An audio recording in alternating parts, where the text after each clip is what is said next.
நமோ ஹிமாலயா. எவ்வளோ சொன்னாலும் ஓகே. ஆனால் சில பேர் சொல்கிற வார்த்தைகள் நம்மளை ஹர்ட் பண்ண தான் செய்யுது அப்படின்னா இந்த வீடியோ உங்களுக்கு தான்.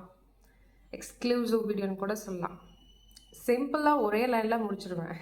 இது எதுவுமே உண்மை கிடையாது. நீங்கள் இது உண்மைன்னு நினைக்கிறனால தான் அதை திருப்பி திருப்பி வந்து உங்களை ஹர்ட் பண்ணுது. இது எப்படி சொல்கிறதுனா, உங்களுக்கு தெரிஞ்சவங்க யாராவது சொன்னால் ரொம்ப ஹர்ட் ஆகுது. இப்போ நான் ஏதோ ஒன்று சொல்கிறேன்னா உங்களுக்கு அது ஹர்ட் ஆகுமா? ஆகவே ஆகாது. ஒரு சில பேர் இல்லை, பல பேருக்கு ஒன்றுமே இல்லை, இது ஏதோ ஒன்றுப்பா அப்படின்ட்டு போயிடுவாங்க. ஒரு சில பேருக்கு ஏன் அப்படின்னு வரும். அப்புறம் they will get back to their own routine. ஆனால் இதுவே உங்களோட ஃபேமிலி மெம்பர்ஸ் யாராவது உங்களுக்கு தெரிஞ்ச நபர்கள் ரொம்ப க்ளோஸாக இருக்கிறவங்க, உங்களுக்கு அவங்கள பிடிக்குது இல்லை உங்களுக்கு அவங்கள பிடிக்கல, அதெல்லாம் விட்டுட்டு பட் உங்களுக்கே தெரியாமல் அந்த டேட்டா வந்து உள்ள ஸ்டோர் ஆகிருக்கு. அவங்க நம்மளுக்கு க்ளோஸ், நம்மளுக்கு எதை சொன்னாலும் உங்களுக்கு தெரியும், அவங்க என்ன சொன்னாலும் அது வேஸ்ட்டு. ஆனாலும் அவங்க எதாவது சொன்னால் உங்களுக்கு அது அஃபெக்ட் ஆகுது. ஏன் இதெல்லாம் நீங்களே வந்து ஒரு பில்டிங்கை போட்டு வச்சுருக்கீங்க. This is how you are depositing all the karmas. இதெல்லாம் கார்மிக் டெபாசிட்டாக இருக்கும். ஒரு மெமரி டெபாசிட்டில் வந்து நீங்கள் பண்ணிகிட்டே இருக்கீங்க, பேங்க்கில் மாதிரி போட்டு போட்டு வச்சுக்கிறீங்க. இது வந்து நீங்கள் இந்த கார்டை கட் பண்ணி தான் ஆகணும். திருப்பி திருப்பி இந்த பிறப்பு இறப்புன்ற சுழற்சி, இன்னைக்கு கொஞ்சம் உண்மையை பேசுவோம், நிறைய உண்மையை பேசுவோம். பிறப்பு இறப்புன்ற இந்த சுழற்சியில் வந்து போய் சிக்காதீங்க. இந்த கர்மாஸ் இதெல்லாம் சொல்லும் போது இந்த மாதிரி இந்த அட்டாச்மெண்ட் மறுபடியும் சொல்கிறோம். உங்களுக்கு அவங்கள பிடிக்காமல் இருக்கலாம், ஆனால் அவங்க எதாவது சொன்னால் நீங்கள் அதை அசை போட்டுக்கிட்டே இருப்பீங்க. அவன் இப்படி சொல்லிட்டான், அவள் இப்படி சொல்லிட்டா தெரியுமா அப்படின்னு. ஆனாலும் அவள் கெட்டவதான், ஆனாலும் அவள் ஏன் அப்படி சொன்னான், அவள் நல்லா இருக்க மாட்டான். லைக் இந்த மாதிரி நீங்கள் அசை போட்டுகிட்டே இருக்கிறீங்கன்னா எகெயின் அந்த மெமரி உள்ளுக்குள்ளே ஸ்டோர் ஆகிட்டே இருக்கும். உங்கள் மைண்ட் என்ன செய்யும்னா திருப்பி திருப்பி அதுலேயே போய் எக்ஸ்போஸ் ஆகும். யூனிவர்ஸ் என்ன பண்ணோன்னா, இந்த இன்னர் ஷேடோ ஒர்க் நீங்கள் பண்ணாமல் you can not exit the reincarnation drop. அதாவது திருப்பியும் இந்த பூமிக்கு உங்களை தள்ளி விட தான் செய்வாங்க. நம்ம செய்யக்கூடிய கர்மாக்கள், இப்படியும் கர்மாக்கள் நீங்கள் சேர்க்குறீங்க ஜி, புரிஞ்சுக்கோங்க. நீங்கள் தேவையில்லாமல் பேசக்கூடியது, தேவையில்லாமல் நினைக்கிறீங்க ஒருத்தரை பற்றி அப்படின்னா இது எல்லாமே கார்மிக் டெபாசிட்டாக மாறிவிடும். இதெல்லாம் சின்ன சின்ன வேலைகள், ஆனால் உங்களுக்கு பார்க்கும்போது இது ரொம்ப பெருசு தெரியுமா? It hurts me. திருப்பியும் சொல்கிறேன், இது அனைத்தும் மாயை. உங்களோட சோலுக்கு தெரியும், உங்களோட ஸ்பிரிட்டுக்கு தெரியும் இது எதுவுமே உண்மை இல்லை. ஆனால் ஏன் போட்டு இப்படி வந்து ஃப்ரை பண்ணிகிட்ருக்க அப்படின்ற மாதிரி இருக்கும். நல்லா ஒரு பன்னீர் 65 டீப் ஃப்ரை மாதிரி. எதுக்கு என்ன இப்படி பண்ணுற, அது எதுவுமே உண்மை இல்லையே. உண்மை இல்லாத ஒரு விஷயத்துக்கு why do you sit and cry, அதை பற்றி ஏன் நினைக்கிறீங்க? ஐ நோ இது ரொம்ப ஹார்ட். இது வந்து நான் சொல்லிடலாம், நானும் அந்த டிரான்ஸ்ஃபர்மேஷனில் இருந்து தான் வந்திருப்பேன். அதனால தான் I know how you feel. I know அதெல்லாம் சொல்கிறதுக்கு நல்லாயிருக்கும், கதை நல்லா தான் இருக்கும் கேட்கும் போது எந்த கிளாஸுமே. ஆனால் நிஜமாகவே நம்ம முன்னாடி ஒரு சில நபர்கள் வரும்போது தான் தெரியும் நம்ம இயல்பாக இருக்கக்கூடிய மைண்ட் செட் வருதா, இல்லை நம்ம படித்தது போய் அப்ளை பண்ண போகிறோமா. அதுதான் பல பேர் பல இடத்துல போய் கிளாஸ் வந்து கவனித்தாலும் சரி, பல மாஸ்டர்ஸ் கிட்ட போய், பல குருமார்கள்கிட்ட போய், இந்த தீட்சையாக இருக்கட்டும், இல்லை இந்த சொற்பொழிவுன்னு சொல்லுவாங்க, சத்சங்குன்னு சொல்கிறது, அந்த சத்சங்கெல்லாம் அட்டன் பண்ணாலும் எதுக்கு திருப்பி அதே சத்சங்க்கு திருப்பி வரணும்? எப்பயுமே ஒரு சத்சங் நீங்கள் கேட்டுட்டீங்க அப்படின்னா இன்னொரு சத்சங்க்கு நீங்கள் போகவே கூடாது. அது தெரியுமா உங்களுக்கு? ஏன்னா நீங்கள் அந்த அளவுக்கு ஒரு மாஸ்டர் மைண்டை நீங்கள் மாறணும், உள்வாங்கணும். அதை அப்ளை பண்ணால் தான் நீங்கள் வந்து அது ரிசல்ட் கிடைக்கும். சத்சங்காக போய்கிட்டே இருக்கீங்கன்னா ஒரு பிரயோஜனமும் கிடையவே கிடையாது. ஸோ இது எல்லாமே வந்து பை ப்ராக்டிஸில் தான் வரும். You can attend, okay satsang நீங்கள் அட்டென்ட் பண்ணுங்க, நான் வேணான்னு சொல்லலாம், அதை அப்ளை பண்ணவே மாட்டுறீங்களே. நீங்கள் தான் அப்ளையே பண்ண மாட்டீங்க, அப்புறம் எப்படி உங்களுக்கு ரிசல்ட் வரும்? எப்படி உங்கள் வாழ்க்கை மாறும்? மறுபடியும் சொல்கிறேன், ஒரு விஷயம் நான் உங்களுக்கு திருப்பி திருப்பி திருப்பி திருப்பி பின் பாயிண்ட் பண்ண மாதிரியே வருது அப்படின்னா அதில் நீங்கள் ஏதோ கற்றுக்கணும் அப்படின்றதுக்காக தான் அது ஷோ அப் ஆகுது. அதை கற்றுக்காம உங்களால் அடுத்த படிக்கிட்டு போகவே முடியாது. இது உண்மை. இது உண்மை. இது என்னோட ப்ராசஸ்லேயும் இது நடந்திருக்கு. அதனால தான் திருப்பி சொல்கிறேன், அடுத்த கேட் ஓப்பனே ஆகாது. ஒரு ஸ்டாண்டர்டு நீங்கள் கிளியர் பண்ணி ப்ரொமோஷன் அப்படின்னு ப்ரொமோட்டட் அப்படின்னு சொன்னால் மட்டும்தான் அடுத்த கேட் ஓப்பன் ஆகும்பா, இல்லைன்னா போவாது. எனக்கு அடுத்த கேட்டு ஓப்பன் ஆக எனக்கு அதெல்லாம் தேவையில்லை அப்படின்னாலும் சரி, வலிக்குதுன்னு நீங்கள் சொல்கிறீங்கல்ல, அப்போ அதுக்காக ஒர்க் பண்ணுங்க.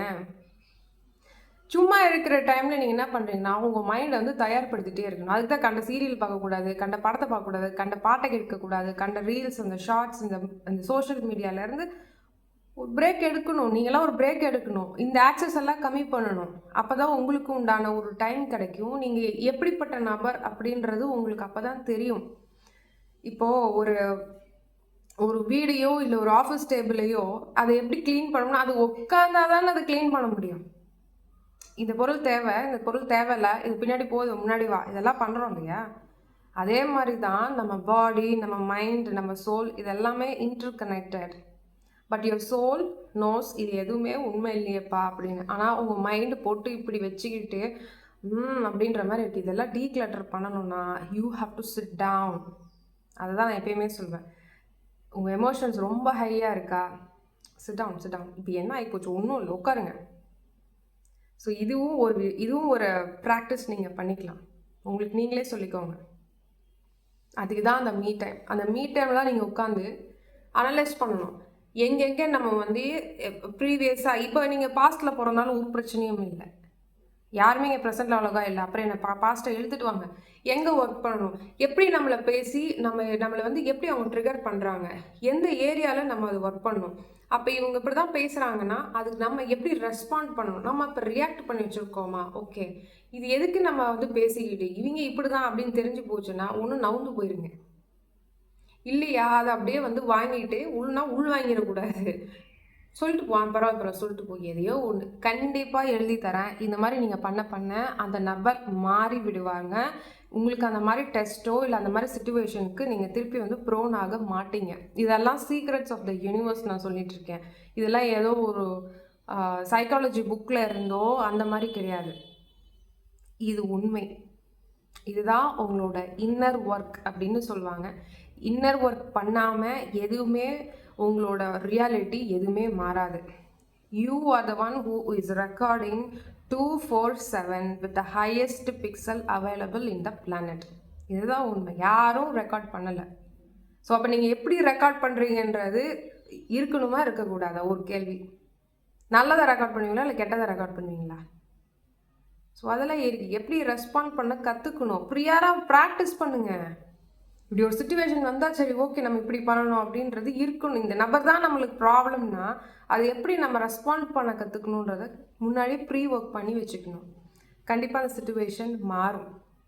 அதையும் தாண்டி நான் தான் ஒர்க் பண்ணுறேன், நான் தான் இது எதையோ பண்ணுறேன் அப்படின்ற தன்மை இருக்கவே கூடாது. ஹவு கேன் ஐ ரெஸ்பாண்ட் அப்படின்றத விட்டுட்டு யூனிவர்ஸ் ப்ளீஸ் ஹெல்ப் மீ, இதுக்கு எப்படி நான் ரெஸ்பாண்ட் பண்ணலாம் அப்படின்னு சொல்லி சரணாகதி பண்ணி யூனிவர்ஸை ஹெல்ப்புக்கு கூப்பிடணும். உங்கள் ஈகோஸ்டிக் மைண்டை ஆஃப் பண்ணிவிட்டு நீங்கள் எவ்வளோ பெரிய படிப்பு மேதையாக இருக்கலாம், இல்லை எவ்வளோ பெரிய ஒரு சைக்காட்ரிஸ்டாக இருக்கலாம், அவங்களுக்கும் தான் ப்ராப்ளம்ஸ் இருக்குது. 99% of the people in the globe are not happy. அவங்க எந்த துறையாக இருந்தாலும் சரி, எண்ட் ஆஃப் த டே அவங்க ஏதோ ஒரு ப்ராப்ளம், என்ன பண்ணுறதுனே தெரியல. அப்படி தான் இருக்குது. நம்ம நினைக்கலாம் இவங்களெல்லாம் ப்ராப்ளமே இல்லை. நோ. யாருக்குமே அது ஆல்கமி ப்ராசஸ் தெரியல. ஒரு சுச்சுவேஷன் என்ன பண்ணணும் அப்படின்னா அவங்க கண்டிப்பாக சந்தோஷமாக இருக்கவே முடியாது. அதனால் இந்த ஒர்க் எல்லாம் நீங்கள் முன்னாடியே பண்ணணும். Please sit down. ரொம்ப கையளவு தான் உங்களுக்கு ஒரு ப்ராப்ளம் இருக்குது. நல்லா பாருங்கள். மிஞ்சி போனால் 5-10க்கு மேலே ஒரு ப்ராப்ளம் இருக்க வாய்ப்பே இல்லை. அந்த 5-10ல் ஒரு 3 ஒரு 2 தான் வந்து பார்த்திங்கன்னா பெரிய ப்ராப்ளமாக இருக்கும். அதை சார்ட் அவுட் பண்ண முடியாதா?